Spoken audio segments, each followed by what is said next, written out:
আজকে ওভারঅল মানে আমার যে 7টা কনস্টিটুয়েন্সি সেইখানকার ডেভেলপমেন্ট নিয়ে মেইনলি কথাবার্তা হলো, আলোচনা হলো। ডিএমের সঙ্গে তো আলোচনা করতেই হয় সবসময়, যে আর কি কি করলে হয় বা যে যে কাজগুলো আমরা প্ল্যান করছি সেগুলো নিয়ে আমরা কিভাবে এগোতে পারি। ওভারঅল ডেভেলপমেন্ট নিয়ে আলোচনা আর কি। সবকিছু একটা আমরা চেষ্টা করছি, সেটা অবশ্য আমরা বড় জিনিস সেটা হচ্ছে মেট্রোটা যদি আমরা চুঁচুড়া ব্যান্ডেল অব্দি আনতে পারি, সেটা মানুষের ভীষণ উপকার হবে। সেটা নিয়ে চিঠিপত্র চলছে, কারণ ওটা একটা বড় ব্যাপার। ওটা সেন্ট্রালের সাহায্য ছাড়া সম্ভব নয়, বাট সেই আওয়াজ তুলতে হচ্ছে, সেটা নিয়ে কথা বলা হচ্ছে, চিঠি লেখালেখি করা হচ্ছে, সেটা নিয়েও আলোচনা করা হল। ম্যামও বলছেন যদি সেটা করা যায় তাহলে প্রচুর মানুষ উপকৃত হবেন, সেটা একটা ইস্যু ছিল, সেটা করতে চাই আমরা। আরেকটা আমাদের প্রপোজাল জমা পড়েছে, সেটা হচ্ছে যদি আমরা ব্যান্ডেলে একটা স্টপেজ করতে পারি যারা আজমির শরীফ যায় তাদের জন্য। হ্যাঁ, ব্যান্ডেলে আমাদের কোনো স্টপেজ নেই, আজমির শরীফ যারা যেতে চান তাদের জন্য একটা আওয়াজ আমরা তোলার চেষ্টা করছি। সেটা অবশ্য আমি চিঠির মাধ্যমে করছি, কারণ সেটা সেন্ট্রালের আবার হস্তক্ষেপ দরকার। তো সেটা আমরা চেষ্টা করছি যাতে যারা আজমির শরীফ দরগাতে যেতে চান তাদের জন্য একটা হল্ট করা যায়, কারণ তারা অল দ্য ওয়ে বর্ধমান বা কলকাতায় যেতে হয় ট্রেন ধরার জন্য, সেটা একটা বিশাল সমস্যার ব্যাপার।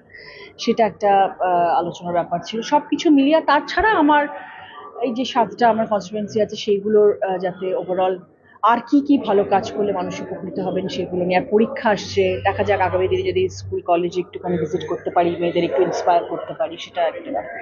রেলমন্ত্রীর সঙ্গে তো আপনার মেট্রো নিয়ে কথা হয়েছে। হ্যাঁ, লেখালেখি হয়েছে, চিঠি উনি রিপ্লাই দিয়েছেন। সব থেকে বড় কথা উনি আমাদের মিনিস্টার আসবেন, উনি আমাদের রিপ্লাই দিয়েছেন আমার চিঠির, সেটা সব থেকে বড় কথা। এবং উনি বলেছেন আমরা দেখছি যে কতটা কি এগোনো যায়।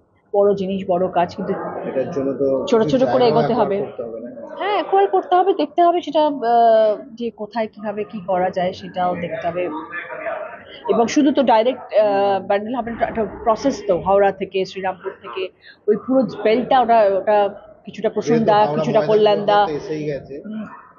হাওড়াতে রয়েছেন প্রসূন ব্যানার্জি, শ্রীরামপুরে রয়েছেন কল্যাণদা, সবার সাথে মিলিতভাবে আমাদের এটা করতে হবে যদি এটা করা যেতে পারে। চেষ্টা করছেন যাতে ব্যান্ডেল বা হসপিটাল পর্যন্ত। আমি আমার তরফ থেকে যতটা সম্ভব আমি চেষ্টা করব, চেষ্টা তো করতে হবে, মানুষের জন্য চেষ্টা করব। তারপর যেটা সেন্ট্রালের হাতে সেটা আমাদের ওপর যদি তারা একটুখানি দয়াশীল হন, তাহলে উনি দয়া দেখাতে পারেন, তাহলে আমরা লড়তে পারি। এটা নিয়ে কি প্রধানমন্ত্রীর সাথে কথা বলার ইচ্ছা?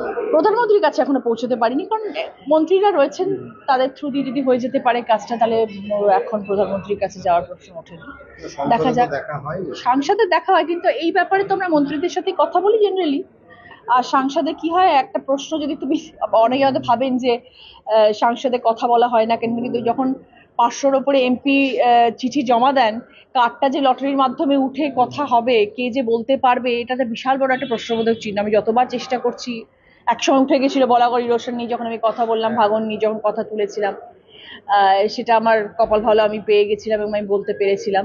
আগামী দিনে আমি চেষ্টা করবো আমার মেট্রো রেল এবং আমার আগামী দিনে আমার অন্যান্য সমস্যা যেগুলো আছে সেগুলো নিয়ে কথা তোলার। যদি কপাল ভালো থাকে বলতে পারবো, আওয়াজ তুলতে পারবো। আর তাছাড়া সব থেকে বড় যেটা প্লাস পয়েন্ট, সেটা হচ্ছে যদি তুমি আওয়াজ তুলতে পার্লামেন্টে নাও পারো, চিঠির মাধ্যমে ওনারা রেসিপ্রোকেট করেন, সেটা ভীষণ প্লাস পয়েন্ট। মানে ইমিডিয়েটলি তুমি যদি একটা চিঠি দাও তার রিপ্লাই আসে।